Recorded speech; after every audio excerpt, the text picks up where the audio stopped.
Hey, welcome to Pillow Talk with the Mattress King. Today I'm going to talk about the things that I hate about my Dreamcloud, not my Dreamcloud, but what I hate about Dreamcloud Mattress.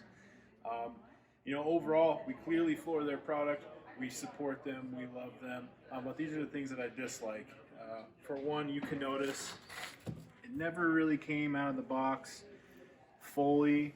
The side panel here doesn't really come to full form. Now granted, I see these every day out of the box when they're in your home. You're not going to notice that, and I don't think it's that big of a deal as far as quality goes.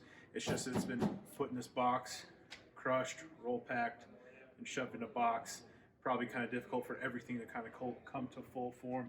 Another thing, motion separation. This is a luxurious mattress. It is pocketed, but one thing that I've noticed is it shakes a little bit with tossing and turning. This is a 25-pound weight, so clearly you're not going to be tossing and turning a lot next to your partner that much. But when I stack it up to any of our other hybrids, it has about the same amount of motion support. And you would think for the price of $1,099, you'd probably get a little more motion separation. Now, that's the last thing I kind of tie into this is price.